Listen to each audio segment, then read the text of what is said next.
Estamos hablando de Pedro Santana, su rol en nuestra historia, el lugar que ocupa en el Panteón Nacional y el debate ya añejo de si se debe sacar del Panteón, donde está junto a los héroes nacionales, algunos de ellos mandados a matar por el mismo Pedro Santana.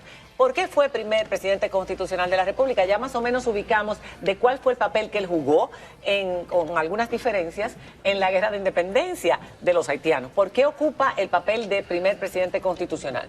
¿Por qué juega ese papel? Lo primero es entender, como ya se ha dicho, ¿Se lo merecía? Que Pedro Santana se involucra al proceso independentista como parte de la decisión de los trinitarios de contactar a distintos sectores, porque ellos sabían que solo no podían llevar a cabo el proyecto independentista. Por supuesto. Entonces toman la decisión de contactar primero a Tomás Bobadilla y Briones, toman la decisión de contactar a Pedro Santana y a su hermano Ramón, y esto le permite, junto a otros sectores religiosos, que por ejemplo tenían contacto con los religiosos de San Francisco de Macorís, de Cotuí, de todo el Cibao, igualmente del sur y del este, que estaban con esta idea de la independencia de la República. Y entonces, de que está en un estado ya... prácticamente el señor Pedro Santana es el que se ve, toma la decisión de encabezar el ejército, porque él tenía detrás de sí, como ya se ha dicho, alrededor de 2.000 hombres bajo su mando. Y evidentemente eso no significa... Los haitianos tenían 10.000. Yo cuando leo eso, digo, eso realmente no eran 10.000. Que hay que ver. Pero eso no significa, como se quiere decir, que solamente el ejército de Santana fue el que participó. Debo decir que Antonio Duvergé inició todo un proceso de reclutamiento desde San Cristóbal, pasando por Baní, pasando por Ocoa, hasta llegar a Azua, junto a Francisco Soñé. ¿Y por qué Duvergé no fue el presidente y fue Santana? Vamos a llegar justamente, óigame, que justamente, sí, pero no podemos llegar ahí sin entender el rol de Duvergé. Cómo Duvergé fue la figura principal de la mayoría de esas batallas del suroeste. Y sin embargo, como dice Duarte en uno de sus escritos, el Satanás, refiriéndose a Santana, se atribuyó toda la gloria que le correspondía a otros. Hay mucha gente así, atribuyéndose esos méritos, exactamente, habiendo depositado a los trinitarios la confianza para conformar un Estado con todas las fuerzas.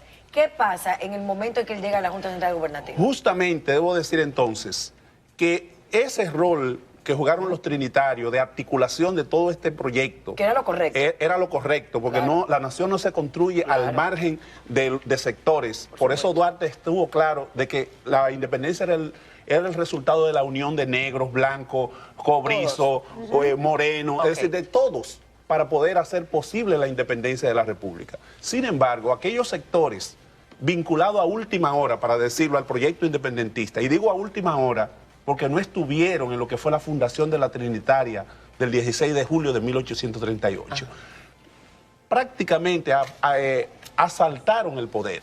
Y digo en el caso, por ejemplo, de Bobadilla, que siendo Francisco de Rosario Sánchez el presidente de la noche del 27 de febrero, 28, 1, 2 y 3 de marzo, el presidente provisional de la República, en lo que es la reunión ya más definitiva de la Junta Central Gubernativa, eligen a Tomás Bobadilla y Briones como el presidente ya más definitivo de lo que es la Junta Gubernativa.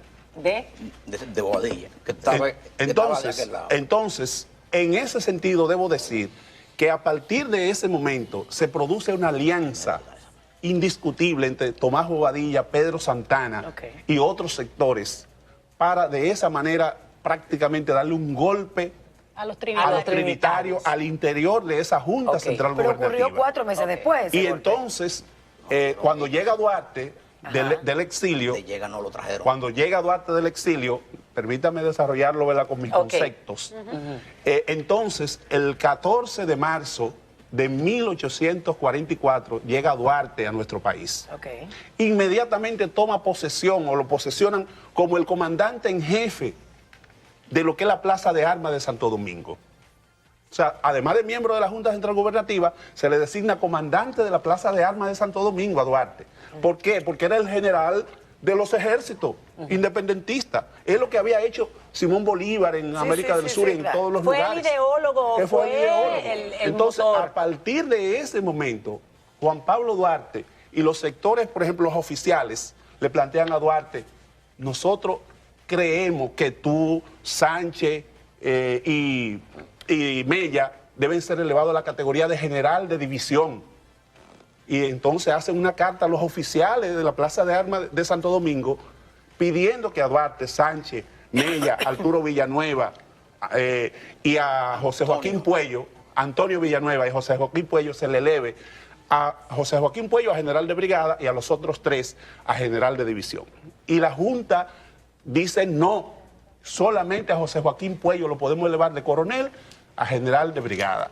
Y le niegan a Duarte, Sánchez, Mella una condición que se habían ganado como auspiciadores del proyecto independentista. Perfecto. Y a partir de ahí se produce una contradicción entre lo que es la oficialidad de Santo Domingo con Bobadilla, y a partir de ahí ellos desarrollan todo el proyecto Levacer en una resolución que toman en marzo de 1844, donde le ponen en bandeja de plata a Francia la bahía y península de Samaná. Y a partir de ahí entonces Duarte, que era un hombre intransigente con esto de la nacionalidad, Nosotros solos, sí, dice, nadie. vamos a asumir el control de la Junta. Y procede a tomar la Junta Central Gubernativa, a designar a Sánchez como presidente de la Junta. Golpe de Estado. Golpe de Estado. Es un golpe revolucionario. Claro, En contra de los traidores a la patria. Y a partir de ese momento entonces, Juan Pablo Duarte encabeza el movimiento. Él asume la comandancia de la Plaza de Armas de Santo Domingo, Sánchez presidente. En ese momento no se agudizan las contradicciones. Y Mella designado comandante en jefe del ¿Cómo Cibao termina con Pedro asiento en Santana? Santiago. Que se va a acabar el programa. Justamente. Necesito Entonces, que lleguemos ahí. en el caso de Santana, Santana está en el sur.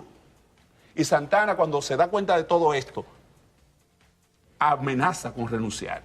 Voy a renunciar, supuestamente porque su hermano estaba muy enfermo, Ramón, y él tenía que venir a Santo Domingo. Eso es verdad. Y le dice al ejército, si tú renuncias, nosotros nos vamos contigo y dejamos todo esto y nos vamos contigo.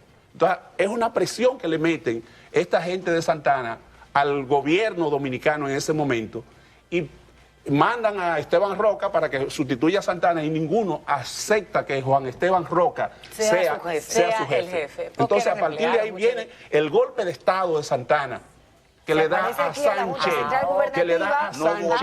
un contragolpe. No hubo golpe.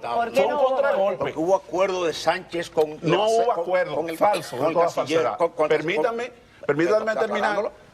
Es que no hubo... Falso de toda falsedad, un contragolpe. Pero vamos a escucharlo. ¿Por qué no hubo? No hubo golpe de Estado porque estaban Duarte y Mella promocionándose en el Cibao, y no hacía un mes que habían tumbado el gobierno anterior con el primer golpe de Estado. Es el segundo golpe de Estado en tan corto plazo.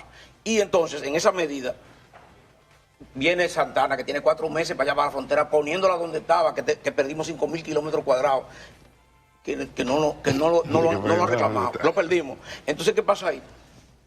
Sánchez tiene la opción de sumarse con Mella y con Duarte. Sánchez tiene la opción de pelear solo contra Santana. Sánchez tiene todas las opciones.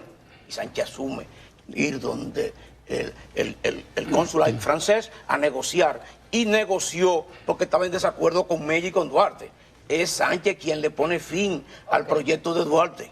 Es Sánchez quien liquida. ¿Cómo llega Pedro Santana? Falso. Entonces, no vamos a quedar aquí, no vamos a llegar ni al Panteón y mucho menos a Él ha dicho que es un golpe, Permítame un aclarar, contragolpe. Él porque dice yo que digo no que fue un golpe, que hubo un vacío y él tomó un acuerdo entre Francia y Buenos Aires. Pero hay una nebulosa. Con el cónsul de Francia. Aquí hay una Y fue a nebulosa. San Cristóbal a negociar. Y al final, cuando Pedro Santana tomó posesión... O sea que Santana toma posesión favorecido por el gobierno francés con un acuerdo con Francisco Nazario Sánchez. No hubo Dice acuerdo. usted. Y Sánchez firma el primer decreto de esa Junta. Señores. Falso. Denme Señores, para Yo desmentir quiero llegar eso. a la anexión, pero no voy a llegar. Señores, Vamos a No llegar. vamos a hay un llegar. elemento, pero hay un No vamos a elemento llegar. clave que se está dejando fuera. No vamos a No llegar. es que se presiona a Santana, que alguien lo presiona. No, Santana pertenece a un sector social que es el que impulsa el plan Levasseur. O sea, no es Santana, es un sector que lo está impulsando. Entonces Sánchez quería evitar un derramamiento de sangre con la capital cercada el 13 de julio para evitar que la patria se debilitara, y ahí es donde Sánchez entra en entregarle el poder a Santana. Imagínense una guerra intestina y los haitianos se cuando asume el poder, ¿qué pasa con rápidamente? Acciones de Santana. ¿Cuáles fueron las acciones de Santana más importantes? Permítame decir algunas. Es que no tenemos tiempo. Inmediatamente tomó el poder. Permítame decir algunas. Victoria en Asua enfrentó a los haitianos en el 45, en el 47, en el 55, en el 56. No lo mire así. Tan pronto tome el poder, Santana piensa organizar políticamente el país. Impone la ley de pasaporte. Tira una ley donde exinde inmediatamente los poderes fácticos, arrebatándole a la iglesia todas aquellas tierras y edificios, inmuebles que a los haitianos le quitaron. Y dice Santana, cuando la iglesia le reclama, dice que él no puede revertir las hipotecas que pesan sobre los bienes de la iglesia porque afectan a terceros. Artículo 210 de la Constitución. Ya se echó encima la iglesia. Segundo, donde él puede hacer lo que quiera. Se da toda la autoridad, presión de la constituyente. pero viene la ley de bienes comunales, donde le quita todas las tierras a aquel que no pudo justificar con un título que venían desde la colonia, la posesión que tenían por siglos, golpea el sector campesino. Tercer, claro. Destituir a los padres de la patria. Claro, inmediatamente, no, son las medidas. Muerte por robo a todo el que encuentre robando, fusílenlo sin juicio. O sea que si se pone esa ley ahora, no hubiera muchos dominicanos. El primero fue uno que se robó una mata de plátano.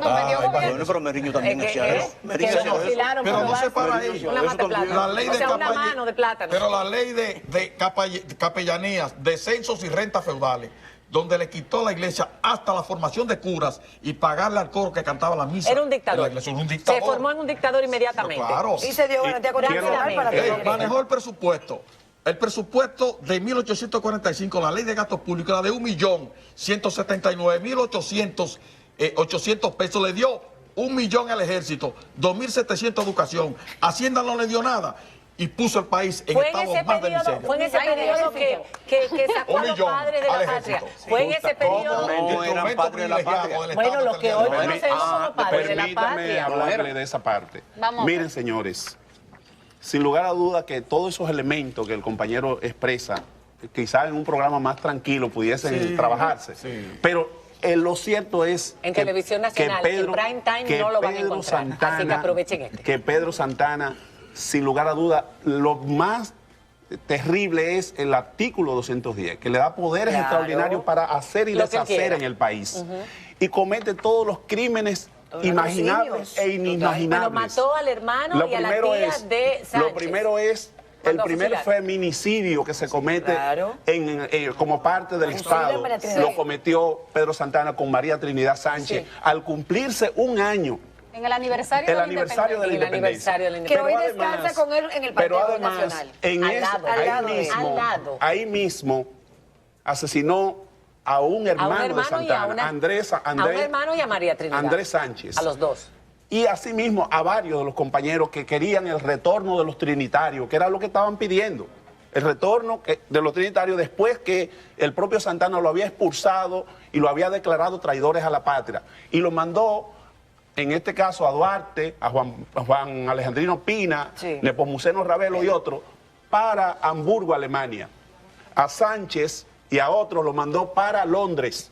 A otros lo mandó para Curazao y a otros para San Tomás y a otros para Puerto Rico. Es decir, prácticamente desarticuló a los trinitarios para él quedarse con el poder absoluto. Hacemos una pausa para escuchar lo que usted tiene que decir y vamos a llegar al periodo de la anexión rápidamente y de por qué debe salir, los argumentos y de por qué se debe quedar y por qué debe salir. Pero miren lo que es un problema político. Hacemos una pausa publicitaria y volvemos de una vez. Vamos a volver. Cuando regresemos después de la pausa, ya volvemos.